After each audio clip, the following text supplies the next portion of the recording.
As the season for election heats up, clearly some of the places, some of the cities are of prime importance. In Pulse Maharashtra, we took a look at Mumbai and how the Thakres are looking at this battle. Today, we are going to look at Pune. And for that, I have with me Supriya Sule, who is the MP of Baramati and who, along with her cousin Ajit Pawar, was seen recently sharing stage for a joint manifesto for elections in both Pune Municipal Corporation as well as the Pimpri-Chinchwad Municipal Corporation. Supriya Sule, thank you so much for joining The Hindu for this exclusive conversation. What is it that brings the two parties together in the two local body elections? What is the election planned? Well, clearly, any election should be only about development. What else is it? That's what good policy making is all about.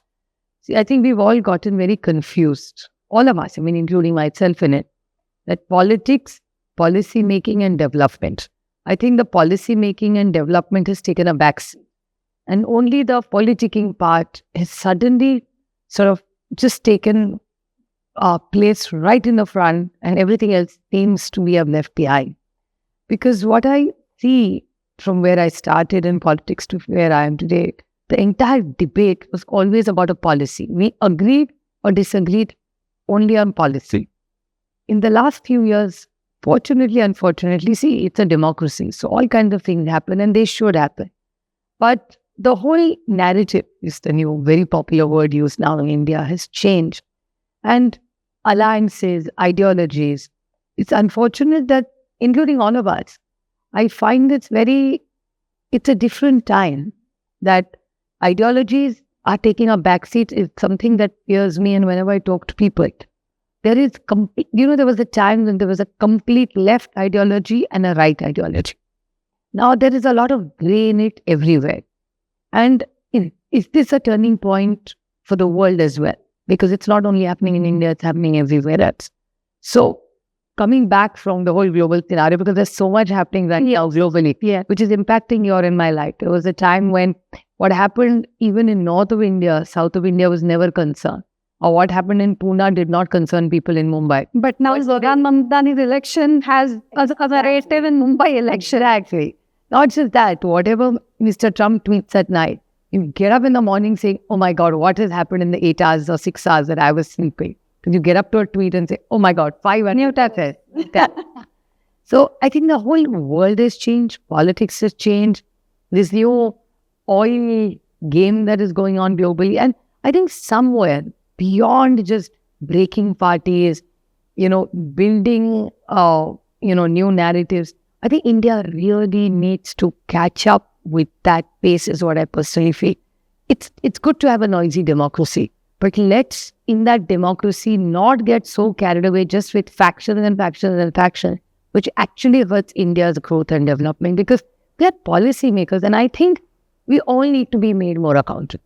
And I'm starting with it myself. I don't want to put the buck there and say, oh my God, I'm feeling so disillusioned by this entire election. I don't know who's going with them, which includes me as well.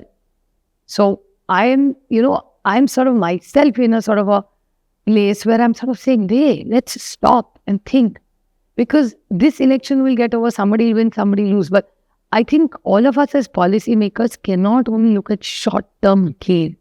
When are we going to think big like Maharashtra always led big? It thought big, it created big, and it led big. We gave direction to India. I don't see that happening. All alliances, including ours. So in this chaos, how do you see your party fanning out? For example, the way the discussion began, the fact that after a gap of 2 years, the cousins were seen together on stage, and the whole of the state is talking about it today. What is it that brings you together, and how do you see your party in this chaos?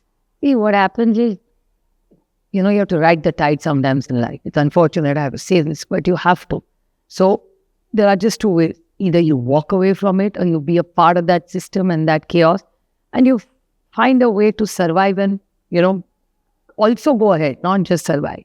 I think all our parties, all of us, and I'm not the only one thinking like that, because I speak to everybody across the board. Everybody's sort of in this chaos. Many are stopping and thinking, like, oh my God, what's going on here? BJP and Congress are going together. MIM, Ajit Pawar, BJP is going to. So in this whole chaos, my concern is, what is this election about? What is the final objective? For me, the final objective of going back to where you asked me this question is, why did we get together in Pune? Now, BJP is fighting alone. A lot of our karyakartas, all our party leaders in Pune and PCMC were telling us for the last few weeks that if BJP is not going to be a part of this, as a matter of fact, I tried my best to hold on to Congress and Shiv Sena and PCMC, that let's all of us fight together, because Pune Municipal Corporation and PCMC both were ruled by the BJP, single-handed in the last 5, and then 2 years I did 7 years. We really needed to do something about it, because both the cities, and I'm not just saying this as a critic or because I'm an opponent, data speaks louder than words. What is the traffic situation in Pune? What is the air quality? You know, I think 10, 15 years ago, if I'd spoken about air quality, or somebody had spoken to me, I would have sort of looked at you and said, really? And I would have said, what are you talking about? Air quality? Oh my God, now it's sort of, hello, what a mess we've made. You get out of your house and you actually breathe and you realize, no, there is an issue. You see young children, you have a young child. I have much grown-up children, but I do realize young mothers talking about it. So what are the serious civic issues that we need to address? And that was one of the reasons. And, you know, the years, I must say, those 10 years when Congress and NCP were together, we fought against each other. In every civic poll, we fought against each other. But it was very clear that Pune's, I mean, if you go back a little back in time, when Mr. Pawar was Chief Minister, all the MIDCs around Pune and PCMC were all created all over Maharashtra by Sharad Pawar as the Chief Minister. I mean, you see all of them, from Pirangur to Hindawadi to everywhere you go, anywhere around Maharashtra you go. Vadu's MIDC in Sambhajinagar. All the investments that came near Nasik at that time. So, all these pockets were developed, and Pune, Mumbai, to Talega, MIDC, all these MIDC. And there was a big growth story. And then 15 years ago, Congress NCP was in power in Maharashtra. And Pune and PCMC saw extraordinarily growth. Of course, Hindewadi was a big part of it. And then it went on, the success story. And that time, Ajit Pawar was the minister in charge. And he had an absolute free hand. And at that time, 7 years ago, PCMC was, hot is the word, was one of the hottest, fastest growing place, where civic issues were absolutely addressed, and it was, everybody is rowing in the same direction. You know, sometimes, of course, there have to be checks and balances. I mean, I'm a big one that even if today I'm in the opposition, I want even the BJP to criticize my work, because it gives me an opportunity to improve myself. So why should I only look at it negatively, which unfortunately has become the understanding of democracy, that criticism is not personal. I think it makes us more efficient, yeah. But then, Tai, as you said, that, it was under your helm that Pune as well as Pimpri-Chinchwad had progressed when you were all together. I can't say. Yes, the party.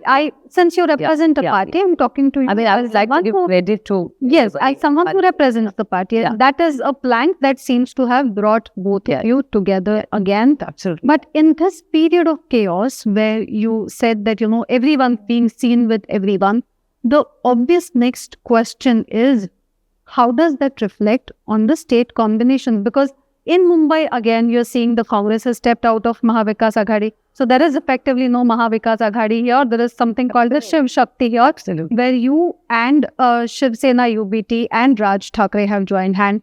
In Pune, Pimpri-Chinchwad, it's, the ruling, a part of the ruling alliance, and you, a part of the MBA, which has come together. Where does it take the alliances ahead?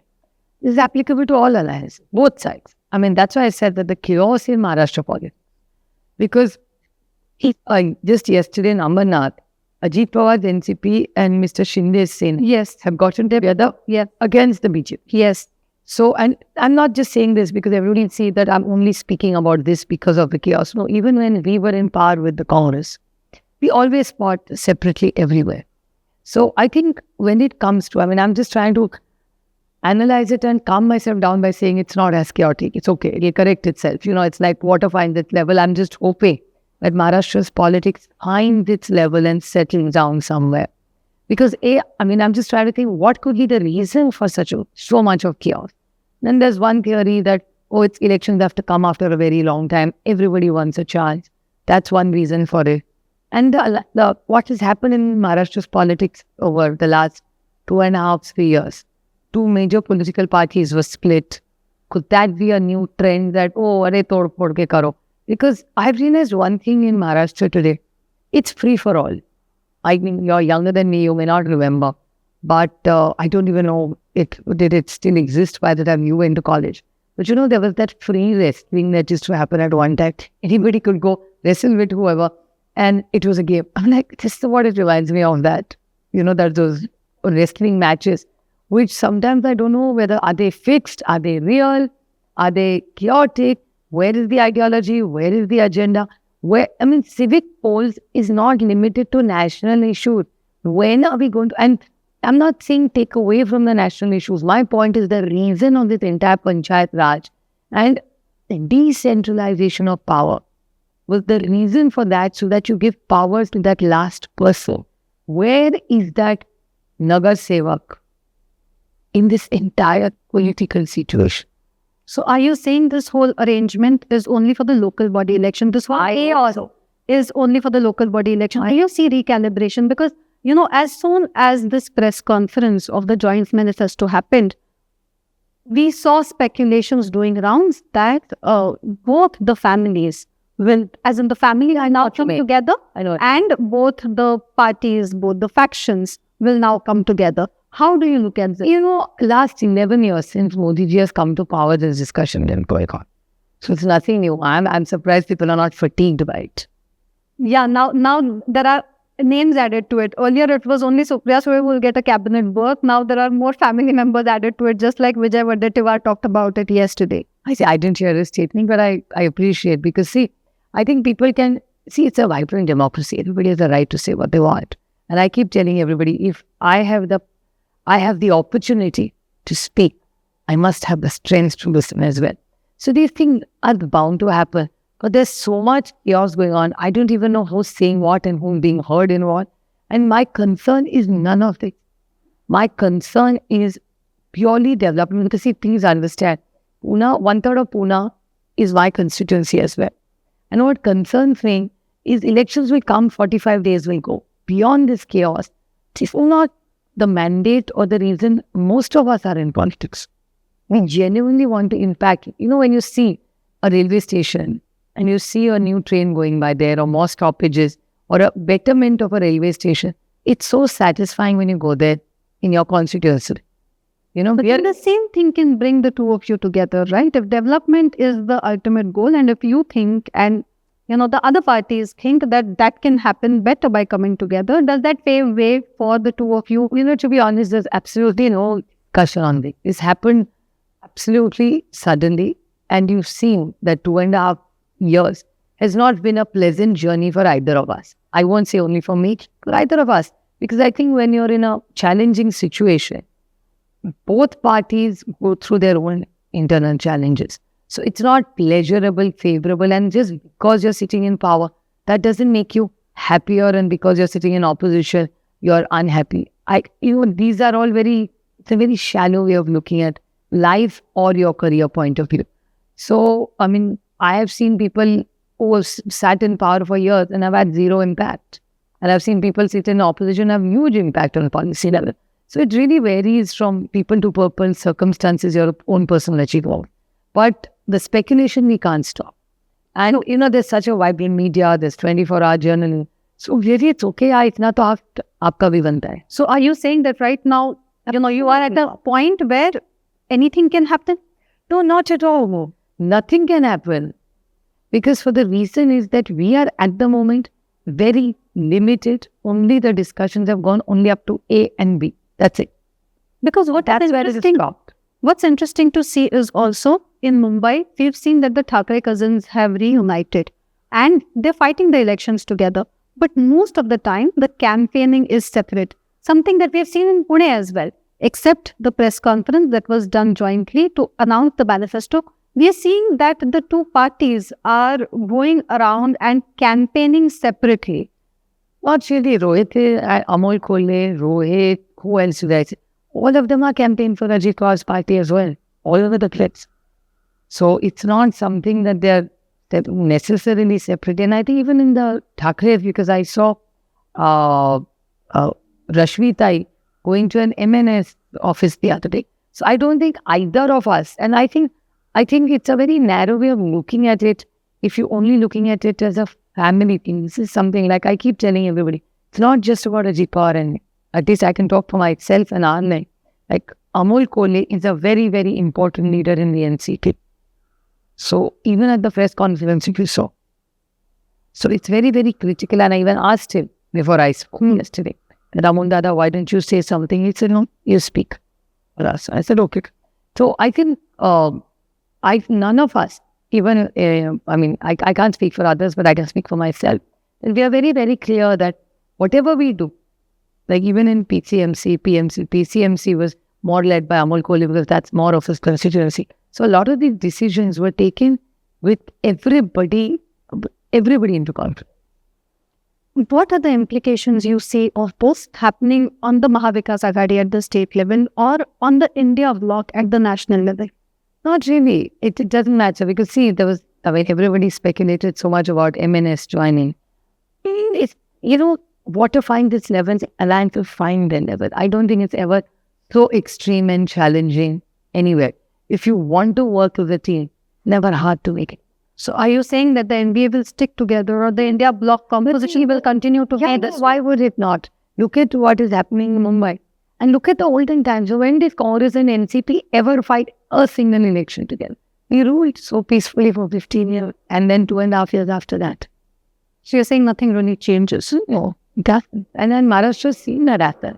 And most parties and the alliances don't go together because this election is of our party workers and second and third tier leaders. But they also need a chance to fight. And it can't be only about top heavy where it's Lok Sabha, Vidhan Sabha. So this always happens in most states. And it happens in every state. That's when it comes to this level of elections, most alliance partners like to do their own thing because it gives a bigger canvas to the party.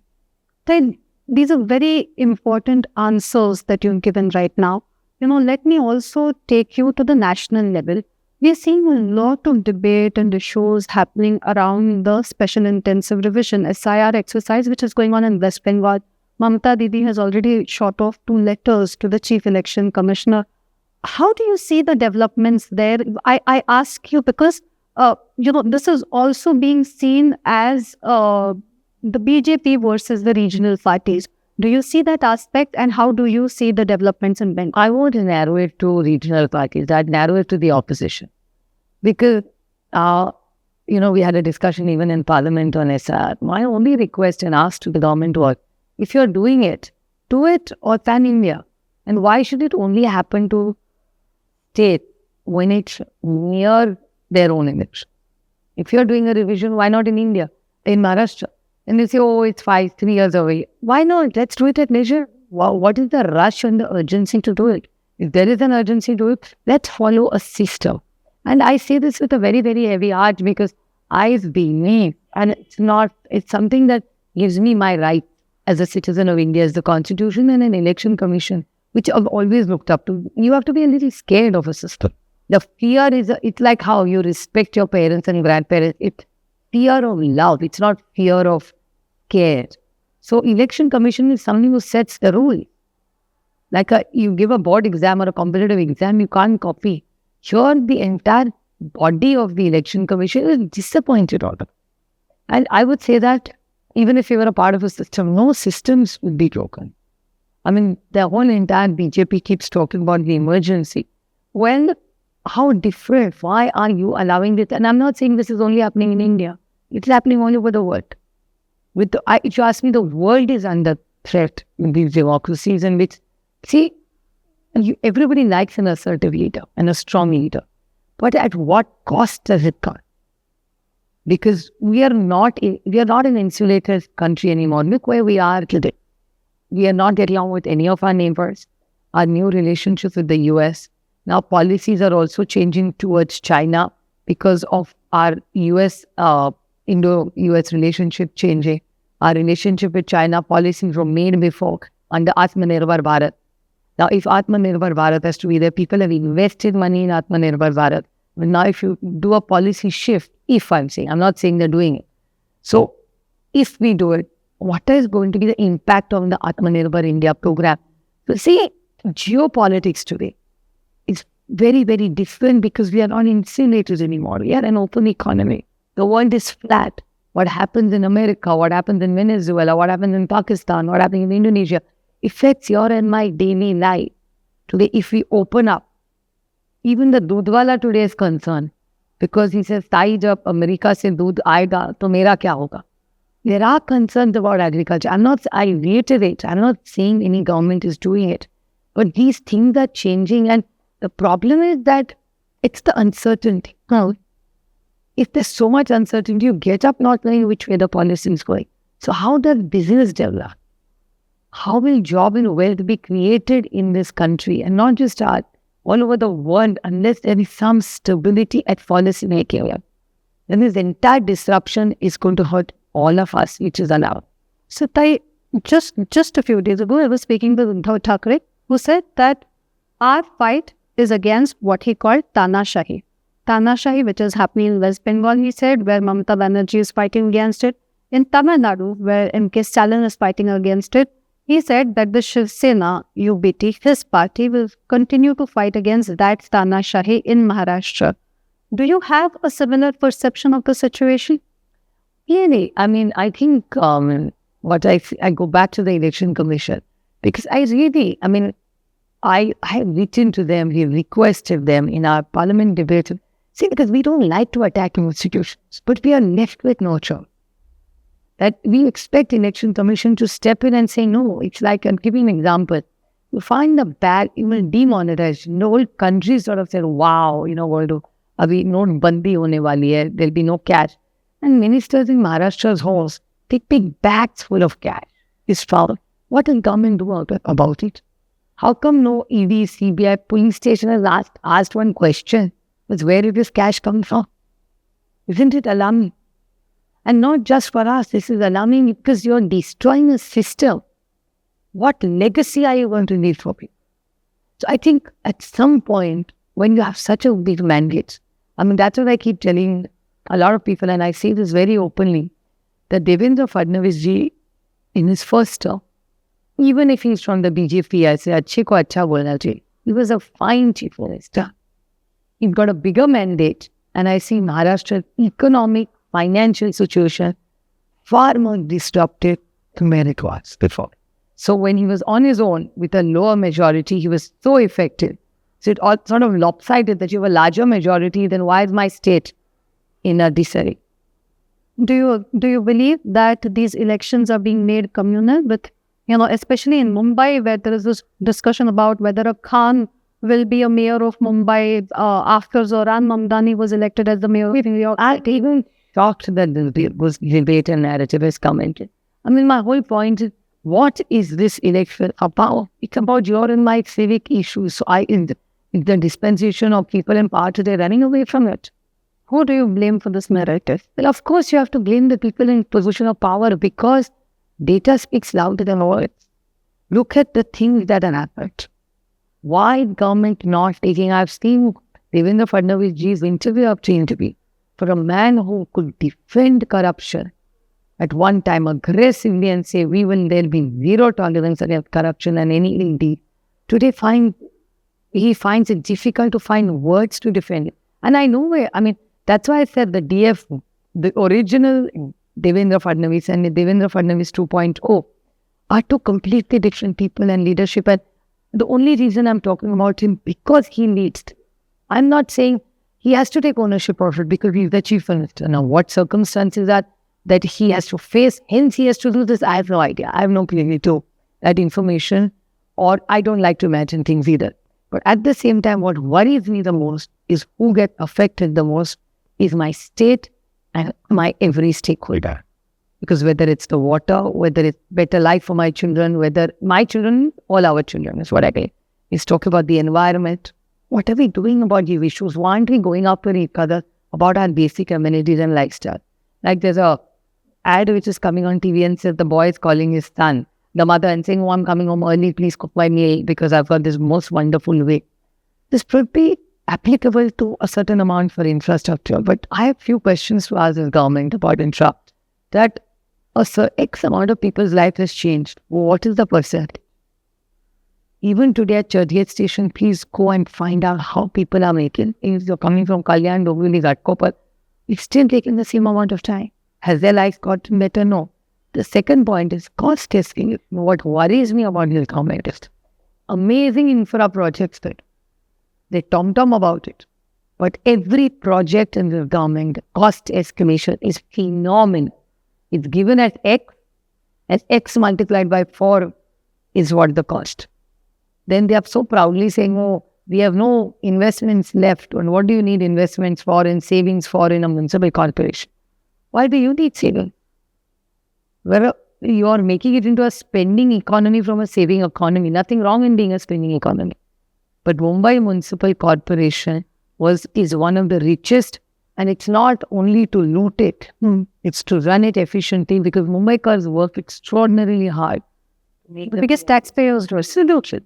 Not just that, I'll tell you another thing is what worries me is the rifle. In Worli, there's a rifle and they are just going to monetize it, and that's what they said, they want to monetize it and build a building there. I'm not against development at all. But does BMC really need to monetize it? It's sort of an alarm, which I take back to the larger picture of the state, which I've been constantly telling this government for the last 3-4 years, that your entire financial position of this government is not as rosy as it used to be. Please follow the FRBM Act, which is the Fiscal Deficit Management Act, not because I'm saying it. It was an act brought in by one of the largest, tallest leaders of India, Atal Bihari Vajpayee, and then was continued and strengthened over a period of time because the economy changed. I'm not saying Atalji did a bad job, so wow, Manmohan Singh ji did a better job. Not at all. Atalji started it at a time when it was the best he could have done. Economies changed, science changed. So Manmohan Singh ji added things to it. So the FRBM Act is one of the strongest acts to keep fiscal management in control. Any government comes, it has to manage its fiscal management. If you don't do your fiscal management, the whole thing will collapse in no time. So I want to take responsibility of the... A lot of criticism has happened over the fact that BMC particularly, which is the richest municipal corporation of the country, was under an administrator, and that, there were several issues that were raised by the opposition, continue to be raised for this election as well. Beyond this, what we have seen in this election, what you call chaos, is also the fact which we saw in the first 2 phases of election now as well, that the ruling alliance itself has pitched one party against the other within the ruling alliance. What we saw between the BJP and the Shiv Sena led by Eknath Shinde, for example, in the first 2 phases of local body election, we see that happen between the BJP and the NCP led by Ajit Pawar here. Do you see any signals here? Well, it's hard to tell because we did the same. So I don't think that really matters. It depends on how we play the game as well. Why constantly... you have to take ownership of your own game. So are you saying it's fine for, it's normal for an Ajit Pawar, for example, to criticize a BJP, or for the BJP to talk about the corruption allegations against its own deputy chief minister during an election campaign? Not at all. When we fought the Congress, and the Congress and NCP would fight against each other, we never went, there were no corruption charges. It was issue-based, that I did this and you didn't do this, and this more effectively and that more effectively. What is unfortunate is 2014, the Modi government sent us home, literally, packing up bags and sent home. Corruption mukta Bharat, Bhrashtachar mukta, Congress mukta Bharat karenge. And today when I look back, what an opportunity and what a man. But with a heavy heart, I say, even if it's there, whoever wants to change this country, I think if it's better for my country, so be it. But unfortunately, it hasn't happened because corruption hasn't gone down. The washing machine exists. And the sad part of it is more Congress mukta 60% of BJP today and decision making. I reiterate, the decision making people in the BJP are from the Congress. So, kya paya? It's the same. Why are you saying Congress yukta BJP? Absolutely, it's data driven. I'm not saying anything which is not data driven. Also, the fact that, the same persons against whom those serious allegations were leveled are the same people who are sitting in power today. That's exactly reflecting on all the interviews today of the people in power, because they've not been able to defend it. And it's unfortunate because if you take a stand and you make an allegation and stand by it, come what may. It's unfortunate that the whole politics today of India is so compromised. It's very sad. And other compromises can be forgiven. But when they compromise on the basic soul of such large corruption, because it's eating into my state, making them running away from it, then at least stand up and say, yes, the corruption charge that I made was not true. Get up and say that. Don't keep things hanging like this is not a fair democracy. It should be. Bhai, one last question. After all this chaos and after all the confusion that Maharashtra has seen over the last few years, not just limited to this local body election, how does picture 2029 look to you? Where do you see which party is standing? Where do you see yourself, as in your party, standing? See, I am an eternal optimist. So I have my moments, but I always like to be eternally optimistic, and I always have faith in the Indian voter. So I feel the Indian voter is extraordinarily smart, and I've seen that in many, many ways and analyzed it. They are from a distance watching what everybody is doing. Circumstances change, people change, societies change, but evolve. But we all have to keep fighting for what we believe in. And I like to believe that India, in the next 3 years, given the global scenario also, will, even in this chaos, India will navigate it. So are you saying 2029 MVA will stick together as MVA? I think that would be an India Alliance game, because it will be a much larger candidate. So will that hold? Yeah, why would it not hold? I see no reason for it afterwards. These disruptions will come. They came even with Congress and NCP. So these are part of, I wouldn't even call them disruptions. I think they're hiccups. Because in a democracy, I think to keep it of chaos, it could, but it's still manageable and it can't be. Are you upset with Congress, the fact that at least Uddhav Thackeray's party, your party, tried to convince them to make sure that that Mumbai was a critical election and that everyone should celebrate together? Are you upset? No. I mean, listen, it's a democracy. How can you be upset about these things? So to accept it and get on it. But the fact that it will lead to vote division where it would have helped consolidation. Yes, but what can you do about it? It's a decision taking. So it's no point being a prisoner of the past and history. Let's lead and live today and look for a better tomorrow for our people. And that's our sole purpose of being. Do you believe picture would have been different if the Congress would have decided to come with you? Yeah, obviously. On that note, Supriya Sule, thank you so much for your precious time and thank you for speaking to the Hindi. Thank you for tuning.